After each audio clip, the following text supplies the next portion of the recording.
누가복음 3장 1절에서 6절까지 말씀 한 절씩 교독하겠습니다. 디베리오 황제가 통치한 지 15해 곧 본디오 빌라도가 유대의 총독으로 헤롯이 갈릴리의 분봉왕으로 그 동생 빌립이 이두레와 드라고니 지방의 분봉왕으로 루사니아가 아빌레네의 분봉왕으로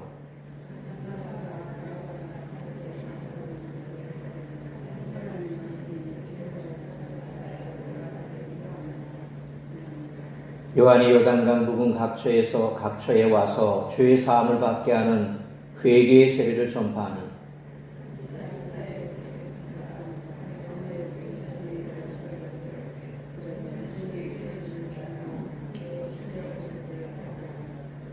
모든 골짜기가 메워지고 모든 산과 작은 산이 낮아지고 굽은 것이 곧아지고 험한 길이 평탄하여질 것이요 모든 육체가 하나님의 구원하심을 보리라 함과 같으니라. 아멘. 기도하겠습니다. 살아계신 아버지 하나님, 은혜와 사랑을 감사합니다. 오늘도 계속되는 폭염 속에서 우리의 삶을 지켜주시고 또 우리의 일터에서 땀 흘려 애써 수고한 후 정한 시간 주님 앞에 나와 예배 자리에 섰습니다. 하루 온종일 죄악 볕에서 힘들고 지쳐있는 성도도 있을 것이요 또 과중한 업무 속에서 여러 가지 많은 또 근심 걱정 염려로 이 자리가 참으로 견디기 힘든 피곤한 자리가 될 수도 있습니다. 그러나 치유의 하나님, 우리 사랑하는 성도들 치유하시고 회복시켜 주셔서 주께서 주시는 힘과 능력으로 이 시간에도 선포되는 말씀 붙들고 세임 얻을 수 있게 크시는 종 베풀어 주옵소서. 우리가 서 있는 그 자리가 선교지가 되게 하시고 우리에게 주어진 그 시간 속에서 하나님의 하나님 되심을 선포하며 하나님 영광 위하여 힘써 사명 잘 감당하는 우리 모든 성도들의 삶이 될 수 있도록 오늘도 말씀 가운데 크시는 종 베풀어 주옵시고 특별히 휴가철을 맞아 원근 각지로 흩어져 있는 성도들이 있다면 그들의 생명과 안전을 지켜주시고 또 이 휴가를 무사히 잘 마치고 재충전하여 다시금 삶의 자리로 또 몸된 교회로 복귀할 수 있도록 인도하여 주옵소서. 이 시간에도 우리 사랑하는 성도들 어디에 있든지 무엇을 하든지 이 예배의 자리를 기억나게 하여 주옵시고 예배에 참석하고 예배 가운데 하나님을 만나는 그러한 귀하고 복된 우리 성도들 마음이 될 수 있도록 인도하시며 오늘도 함께한 우리 성도들 가정마다 다급한 소식 오가지 않도록 붙들어 주옵소서. 이 모든 말씀 우리 주 예수 그리스도의 이름으로 기도하옵나이다. 아멘.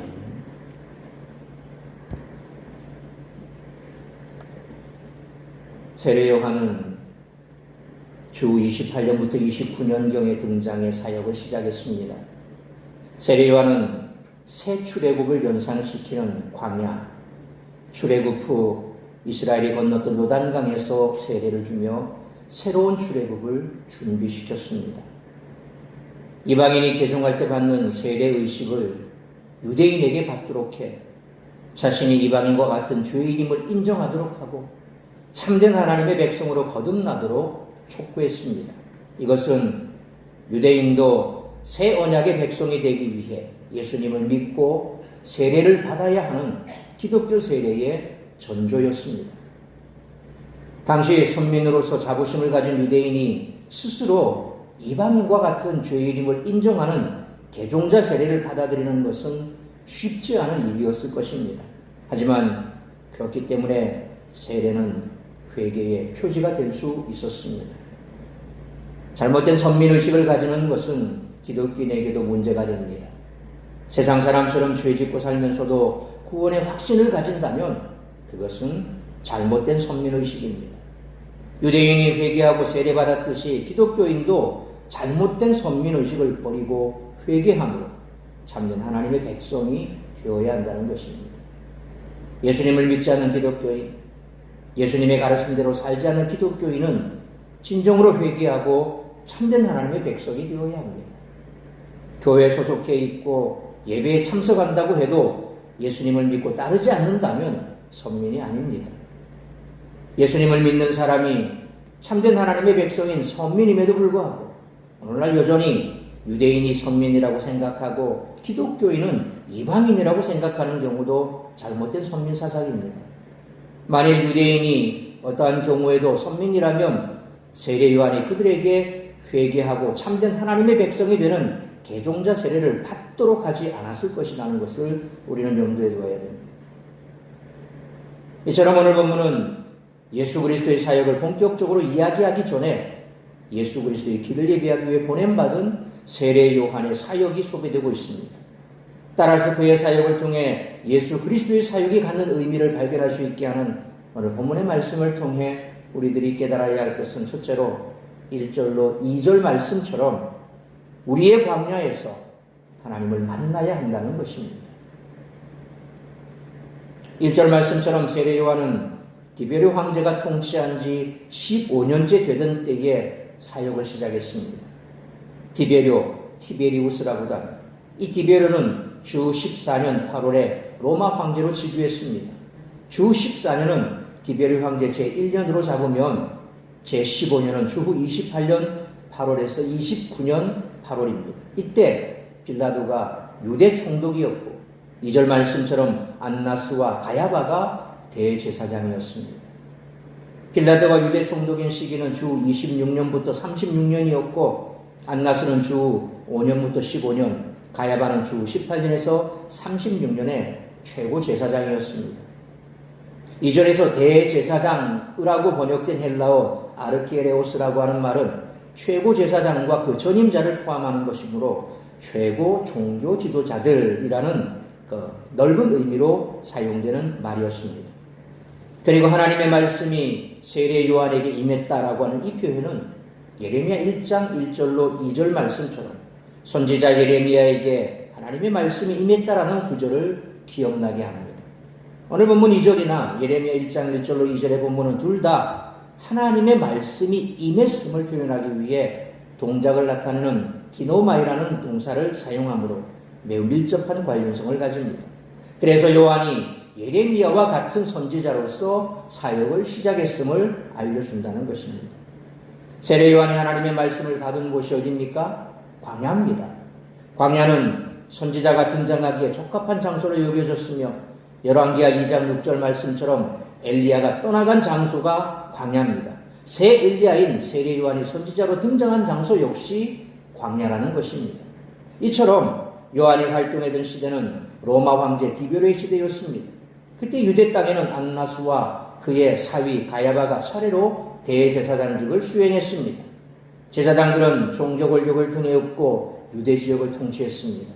이런 때에 하나님의 말씀은 통치자 제사장들이 아니라 아무것도 없는 들에 머물렀던 사가랴의 아들 요한에게 임했습니다. 그는 통치자들의 궁궐이나 제사장들의 성전이 아니라 광야에 거했습니다. 아무것도 없는 그곳에 하나님의 말씀만이 있었습니다. 우리는 세상의 힘과 화려함 속에서 하나님의 뜻을 구하곤 합니다. 하지만 하나님의 뜻은 광야에 임합니다. 모세 역시 광야에서 부름을 받았고 이스라엘 백성들은 광야에서 율법을 받았습니다. 또 많은 선지자가 광야에서 하나님의 말씀을 들었습니다. 후에 예수님도 광야에서 사역을 시작했습니다. 여러분의 광야는 어디입니까? 그 광야는 내 삶이 온통 철저하게 낮아지고 상하고 더 이상 어느 누구에도 기댈 수 없는 그곳. 그래서 어떻게 보면 아무런 소망도 없을 것 같은 그곳. 그곳이 광야입니다. 때로 많은 경우 그곳에 하나님이 임하신다는 것입니다. 그곳에서 우리는 하나님을 만나게 됩니다. 그곳에서 우리는 하나님의 음성을 듣고 하나님의 부르심을 받게 된다는 것입니다. 그러므로 우리의 광야 그곳에서 하나님을 만나 그분의 음성을 들을 수 있는 우리 모두가 되시기를 축원합니다. 두 번째로 3절 말씀처럼 회개함으로 사죄의 은총 속에 살아야 한다는 것입니다. 세례 요한이 등장해 활동한 지역은 요단강 부근 각처였으므로 우리는 세례 요한이 한 곳에 머무르지 않고 순회하며 사역했음을 알 수 있습니다. 3절에서 세례 요한의 사역지로 언급된 요단강 주변이라고 하는 것은 2절이 언급한 빈들, 광야와 다른 장소가 아닙니다. 왜냐하면 요세푸스는 요단강이 긴 광야 지역을 굽이쳐 흐른다라고 표현했고, 또 70인역에서 이사야 35장 2절은 요단강과 광야를 연결시켜 요단강 광야라 그렇게 부르고 있기 때문입니다. 세례 요한이 유대 광야를 통과하여 흐르는 이 요단강 부근에서 활동한 것은 요단강 지역이 가진 의미와 무관하지 않다는 것입니다. 요단강 주변은 열왕기하 6장 2절에 우리가 요단으로 가서 거기서 각각 한 제목을 가져다가 그곳에 우리가 거주할 처소를 세우사이다 하니 엘리사가 이르되 가라 하는지라. 그리고 열왕기하 6장 4절에도 드디어 그들과 함께 가니라 무리가 요단에 이르러 나무를 베더니라는 말씀처럼 엘리야 시대에 선지자들이 모인 곳이며 여호수아 3장부터 4장 말씀처럼 출애굽 후에 이스라엘이 가나안 땅으로 들어가기 위해 통과한 곳이기도 합니다. 따라서 요단강 주변은 새로운 출애굽을 준비하는 선지자의 사역 장소로 적합했습니다. 세례 요한은 회개의 세례를 전파했습니다. 여기서 회개는 신구약 중간기 문헌만이 아니라 신약 성경에서도 죄로부터 돌이켜 하나님이 원하시는 대로 사는 것을 가리켜서 회개라고 합니다. 세례 요한이 이러한 회개를 요구했으면 3장 8절로 14절에서 분명히 더 분명해집니다. 세례 요한이 행한 세례는 단회적 씻음으로 반복해 씻는 정결의식과 다르며 이방인들이 유대교로 개정할 때 받는 그런 세례와 유사합니다. 이러한 세례를 유대인들에게 베푼 것은 유대인들을 이방인으로 간주하고 개종을 요구하는 것이므로 매우 획기적인 것이었습니다.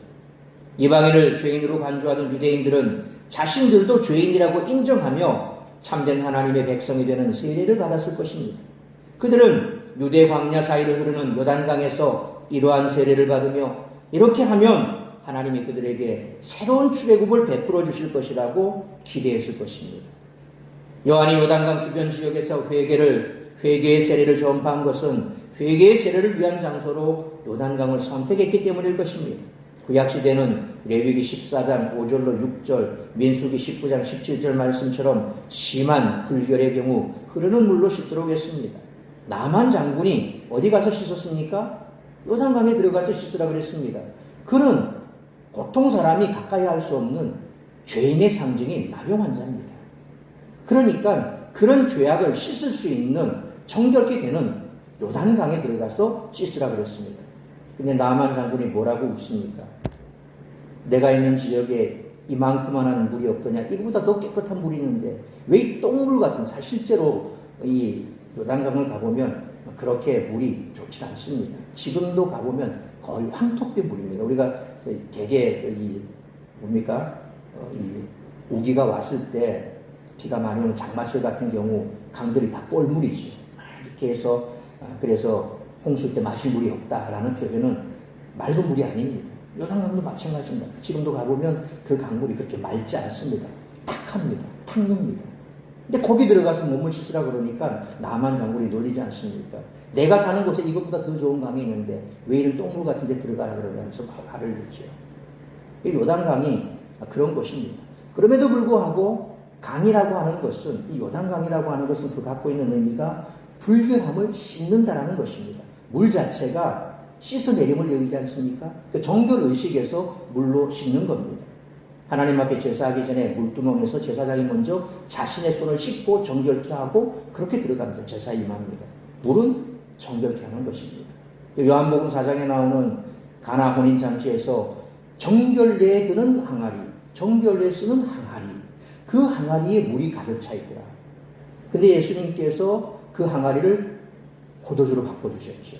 그러니까 정결케 되는 물이 포도주로 바뀐 것, 다시 말하면 예수 그리스도의 피로 씻음 받는 이후에 그 일을 미리 예표해서 사역 초기에 요한은 그것을 배치해서 이미 예수님이 어떤 존재로 오셨는가에 대해서 처음부터 그렇게 설명을 하고 있습니다. 결국 구약시대에 있어서 이처럼 요단강이 흐르는 물, 그러니까 요단강만이 아니라 흐르는 물에 아주 심한 불결, 그것을 정결케 하는 것은 흐르는 물에 씻도록 그렇게 되어 있습니다.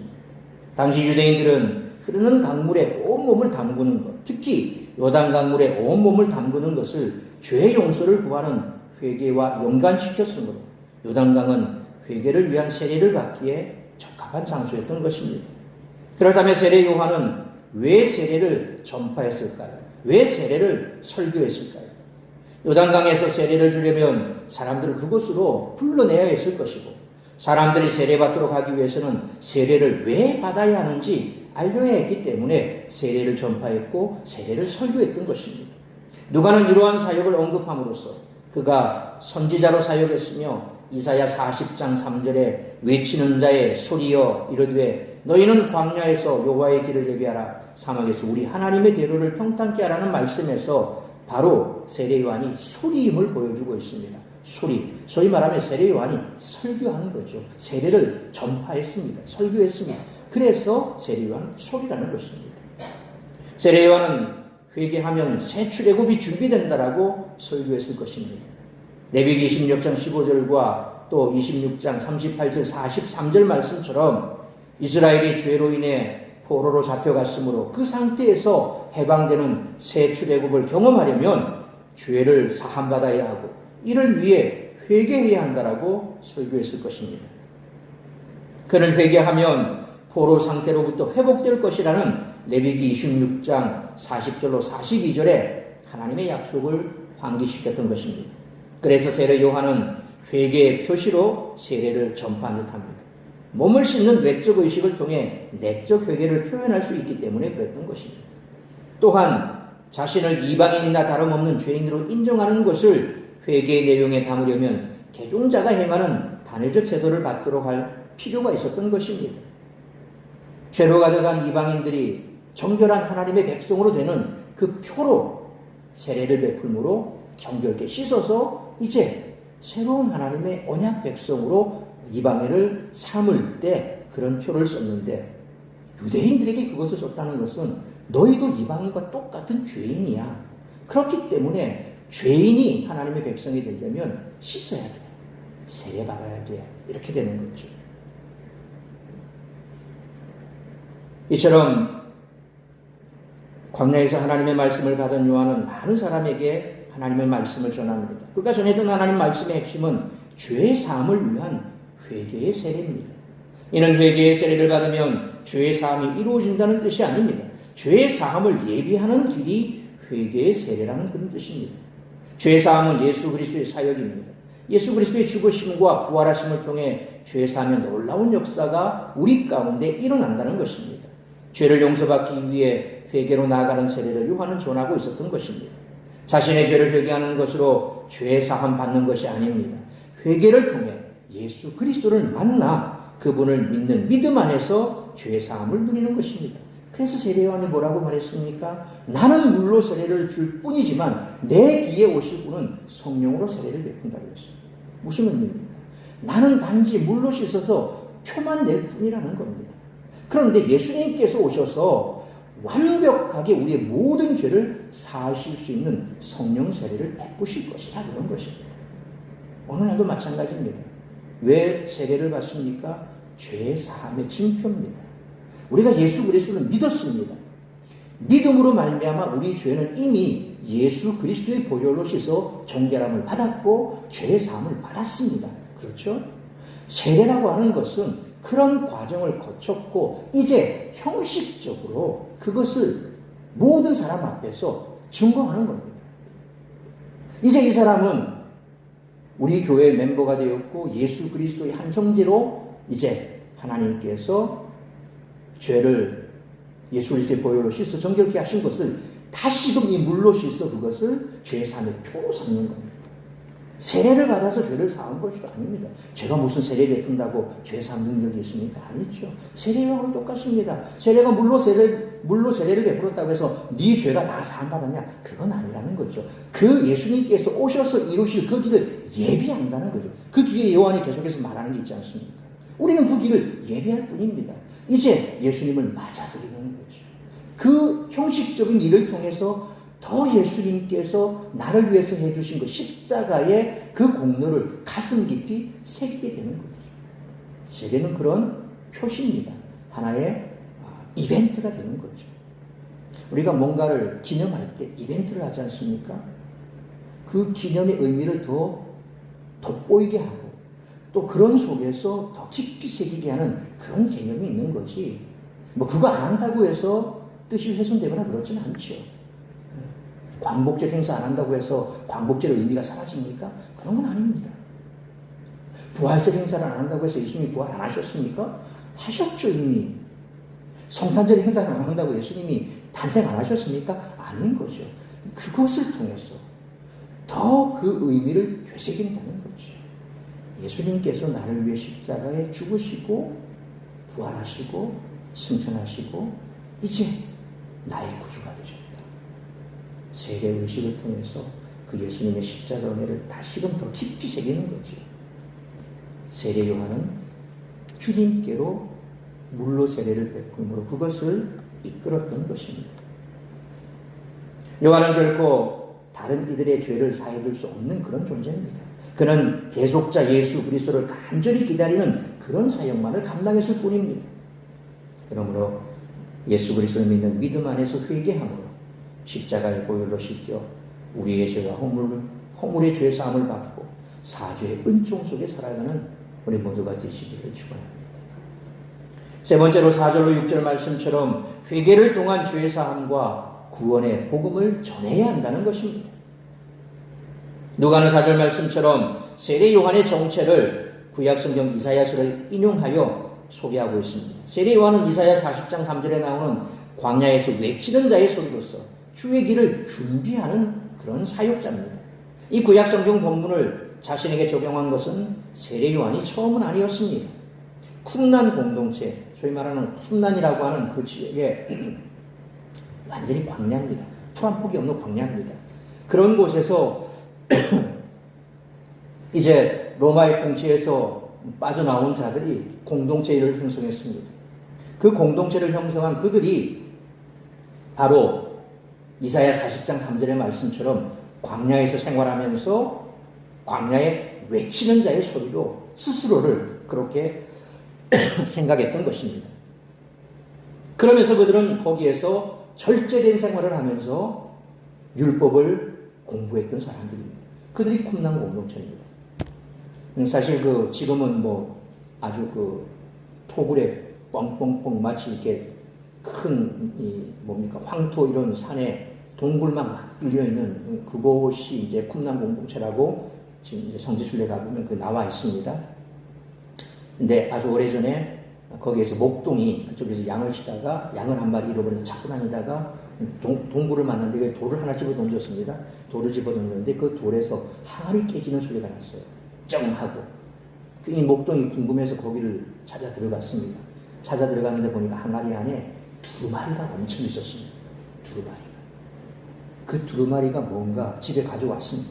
근데 이게 뭐냐면 오늘 우리가 보는 이사야서의 완벽한 필사본이었습니다. 목동은 그게 뭔지 모르고 들고 왔는데 나중에 이제 그것을 알리고 해서 누군가 고고학자들이 와서 보고 깜짝 놀랐습니다. 완벽하게 이사야서가 다 정본이 잘 복잡되어 있었어요. 그게 지금 쿰난 사본입니다. 역사적으로 돈으로 바꿀 수 없는 가치를 가진 아주 귀중한 그 유물이 목동이 양 찾는다고 돌 한 마리 던진 게 그게 그렇게 된 거죠. 하나님께서 그렇게 숨겼다가 그대로 원본을 우리에게 또 주신 것이죠. 이 쿰난 공동체가 바로 그런 곳에서 토굴 생활하면서 율법을 공부하고, 그러니까 그들이 아마 그것을 다 필사해서 거기에 숨겨놨을 겁니다. 로마에 발각되지 않도록 꽁꽁 그렇게 숨겨놨을 텐데, 바로 이 쿰난 공동체 그들도 이처럼 광야에서 율법을 공부하면서 스스로 광야에 외치는 자의 소리다 라고 그렇게 생각했습니다. 그러나 하나님의 말씀은 그 쿰난 공동체가 아니라 세례 요한에게 임했고, 광야의 소리인 세례 요한의 사역을 통해서 새 출애굽기를 준비하게 만드신 거죠. 여기에서 중요한 것은 원래 이사야 40장 3절의 문맥에서 보면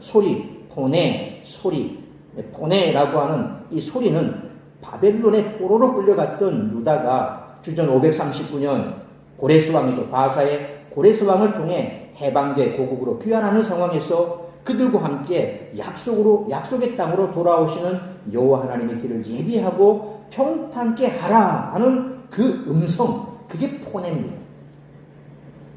복음서 저자들은 바로 이런 문맥의 말씀을 다음과 같이 해석을 했습니다. 이제 말라기 선지자 시대로 거의 400년 동안 하나님의 계시와 동행하심이 단절됐던 이 유대 땅에 하나님의 계시의 현현이요 임마누엘이신 예수 그리스도가 오시게 된 이 놀라운 소식을 광야의 선지자 세례 요한이 그의 회개의 메시지로 예비하고 있는 것으로 복음서 저자들은 이것을 해석을 했습니다. 그러니까 마태와 마가와 같은 복음서 저자들은 성령의 영감을 받아 이사야 40장 3절을 세례 요한과 그리스도의 관계에 맞게 잘 변형시켜서 인용한 거죠. 그러니까 이사야 40장 3절이 원래 그냥 그 뜻이 가지고 있는 그 의미와 복음서 저자들이 세례 요한과 거기에 맞춰서 이 말씀을 해석할 때 세례 요한에게 맞게끔 그렇게 해석을 했는데 그것은 하나님께서 그렇게 복음서 저자들에게 그렇게 해석할 수 있도록 지혜를 주신 것이죠. 그리고 이어지는 5절이 말씀하는 것은 요한의 사역으로 인해 메시아의 길을 준비하는 자들의 잘못된 성향이 변화되어야 함을 지적하는 말씀입니다. 요한의 사역은 광야에 길을 내거나 오묵한 곳을 메우며 언덕을 깎으며 굽은 길을 곱게 하는 정도의 보수가 아니라 전적 변화를 위한 것입니다. 사람의 마음을 돌이켜 완전히 변화하게 함으로써 주님의 길을 예비하는 것입니다. 그래서 요한이 설교한 내용의 요지는 죄에서 돌이켜 회개하라는 것입니다. 회개하지 않고서는 돌이킬 수가 없는 겁니다. 우리 역시 인간관계에서 마찬가지 아닙니까? 내가 누군가에게 잘못한 것이 있다면 용서를 구해야 됩니다. 용서를 구해야 그 사람과 나와의 관계가 회복이 되는 겁니다. 용서 구하지 않고 마음만 가지고 있어서는 이게 되지 않는 거예요. 표현을 해야 됩니다. 입으로 발설을 해야 됩니다. 회개란 그런 거죠. 내 마음에 꼭 닫고 있는, 다 닫고 있다고 하나님이 다 아시죠. 내 마음을 다 아십니다. 그러나 하나님께서 부르짖으라 그랬거든요. 회개의 처음 단계는 부르짖는 겁니다. 하나님 앞에 내 죄를 다 쏟아내는 겁니다. 그게 회개거든요. 그럴 때 거기에서부터 새로운 변화가 생긴다는 겁니다. 그래서 우리가 처음 예수님을 만나고 영접하게 됐을 때 가장 먼저 일어나는 변화가 뭡니까? 100이면 100 다 똑같습니다. 내 속에 그동안 눌러져 있었고 가려져 있던 것은 하나님께서는 다 터뜨려 버리십니다. 다 보여주십니다. 그걸 깨닫게 되는 순간 지금까지 나는 괜찮은 사람이었다라고 생각했었는데 그걸 경험하는 순간 나는 절대 괜찮은 사람이 아니었구나. 난 정말 죄인이었구나. 자신의 존재, 실체를 보게 되는 거죠. 예수님을 처음 만났을 때 회개가 일어나는 지점은 바로 이것입니다. 그래서 우리가 나는 죄인입니다고 했을 때 세상 사람들은 네가 뭘 그렇게 잘못했는데 이해를 못하죠. 당연히 이해 못합니다. 우리가 볼 때는 정말 법 없이도 살만한 사람인데 저 사람 맨날 나는 죄인이라고 그러는데 뭐가 이거지 죄를 받죠. 웃긴다니.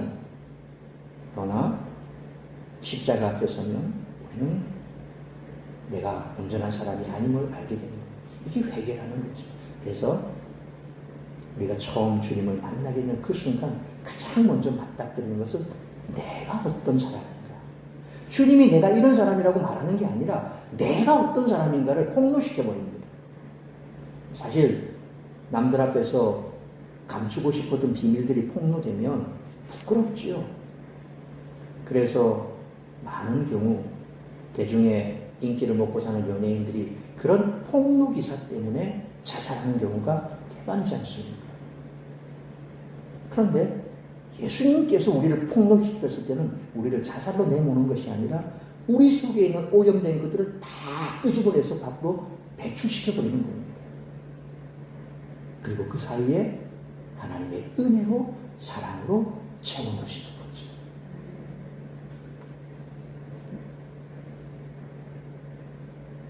한편 그리스도가 오시는 것을 구원과 심판의 의미를 동시에 가진다는 겁니다. 겸손해 말씀에 순종하며 죄를 회개하고 돌이킨 사람은 구원을 받는 것이지 교만한 사람은 높은 산이 깎여 나가듯이 넘어질 것이라는 것입니다. 이사야 40장 3절로 5절을 인용해 누가는 6절 말씀처럼 모든 육체가 하나님의 구원하심을 보리라 그렇게 기록합니다. 여기서 보다라는 말은 셈조고에서 참여하다라는 뜻을 가지고 모든이라는 말은 히브리어에서 많다라는 뜻을 가지므로 이 말씀은 많은 사람이 구원받는다라는 그런 의미입니다. 세례 요한의 사역은 이 말씀대로 많은 사람에게 구원을 가져오시는 예수님의 사역의 길을 위한 준비였습니다. 이처럼 요한의 사역에 대해 누가는 구약 성경의 이사야서에 기록된 예언이 완전히 성취되었다라고 설명해 주고 있습니다. 누가는 이사야 40장 3절로 5절을 인용하고 있는데 이사야 선지자는 광야에서 외치는 자의 소리가 있을 것이다라고 예언했습니다. 요한은 이 예언대로 광야에서 하나님의 말씀을 듣고 사람들을 가르쳤습니다. 그 외치는 자의 소리가 뭡니까? 주의 길을 준비하라, 그의 오실 길을 곧게 하라, 그런 말이었습니다. 요한은 죄 사함을 위한 회개의 세례를 전했습니다. 그리고 주님이 오시기 전에 모든 골짜기가 메워지고 산들이 낮아지며 굽은 것이 곧아지고 험한 길이 평탄해질 것임을 말씀하셨습니다. 요한의 외침을 들은 사람들은 교만한 마음을 회개했고 하나님께 은혜를 구했습니다. 주님의 재림을 준비하는 시간은 오늘날에도 이어지고 있습니다. 이제 모든 사람이 하나님의 구원하심을 볼 것입니다. 곧 예수 그리스도의 오심을 통해 하나님의 구원하심을 목도하게 될 것입니다. 그러므로 곧 이 땅의 심판주로 다시 오실 주의 길을 준비하며 그의 오실 길을 곧게 하는 사명을 받은 세례 요한처럼 주님이 다시 오실 그날까지 회개를 통한 주의 사함과 구원의 복음을 전하는 우리 교회와 성도님들 되시기를 축원합니다. 사랑하는 성도 여러분, 성도의 모든 섬김과 사역은 예수 그리스도의 영광을 위한 것입니다. 나의 영광을 위한 수고가 아닙니다. 내가 가진 지식이나 힘을 드러내기 위함도 아닙니다. 오직 생명 되시는 예수 그리스도를 전하기 위함입니다. 모든 거짓 가르침과 이단들은 이 기준에서 거짓으로 드러납니다. 인생 자체가 그리스도를 위한 사역일 때 그 삶이 의미가 있다는 것입니다. 그러므로 날마다 우리의 광야 그곳에서 하나님을 만나 그분의 음성을 듣고 회개함으로 십자가의 보혈로 씻겨 우리의 죄와 허물의 죄 사함을 받고 사주의 은총 속에 살아야 할 뿐만 아니라 주님 다시 오실 그날까지 회개를 통한 죄의 사함과 구원의 복음을 전하는 우리 교회와 성도님들 되시기를 주님의 이름으로 축원합니다. 기도하겠습니다. 걸어가신 아버지 하나님, 은혜와 사랑을 감사합니다. 오늘도 우리의 삶이 주의 보혈로 말미암아 새 출애굽이 있었던 것처럼 이제 새로운 삶을 향해 나아가고 있고 또 그로 말미암아 우리에게 주어진 귀하고 복된 사명이 있으니 다시 한번 깨닫게 됩니다. 날 먼저 구원하심은 바로 세례 요한을 먼저 보내신 것과 같습니다. 우리는 광야에 외치는 자의 소리입니다. 그의 오실 길을 곧게 하는 자들입니다. 우리가 하나님의 영광을 가로채 우리가 이 땅 가운데 더 높아지고 더 많은 것을 쌓고 그래서 내 이름을 내고 세상 가운데서 내 이름을 높이는 그런 삶이 아닙니다. 우리는 그 모든 것을 통하여 하나님의 영광을 드러내야 할 뿐만 아니라 우리가 그 일을 통해서 나를 구원하신 그 예수 그리스도, 이제 다시금 이 땅을 심판하시기 위해 심판주로 오실 그 예수 그리스도, 그분이 오시기 전 여전히 구원받지 못한 영혼들에게 구원의 복음을 전하고 오늘 세례 요한이 광야에 외치는 자의 소리로 그가 물로 세례를 베풀어 주님께서 이어오실 때에 준비된 자들이 주님을 만나서 영생을 얻는 그 길을 얘기했던 것처럼 우리가 바로 이 땅에 다시 오실 구원의 예수 그리스도, 심판주로 오실 그 주님을 준비시키는 그런 사역을 맡고 있음을 잊지 말아야 할 것입니다. 우리가 그들을 구원할 수는 없습니다. 우리는 그저 외치면 됩니다. 우리가 외치는 그 외침 속에 주께서 성령으로 역사하셔서 그들의 마음을 바꿔놓으실 것이요 그들을 마지막 구원 때의 구원자로 세워주실 줄 믿습니다. 우리는 그저 나팔수로의 사명을 잘 감당하고 주님이 땅에 다시 오실 그날까지 광야에 외치는 자의 소리로 이 땅 가운데서 끝까지 이 사명 잘 감당함으로 우리의 구원받음의 확신과 또한 나를 통해 누군가가 주께로 돌아오는 놀라운 생명의 살아나는 일들을 위하여 쓰임받는 우리 교회와 성도들 되게 하여 주옵소서. 이 모든 말씀 우리 주 예수 그리스도의 이름으로 기도하옵나이다. 아멘.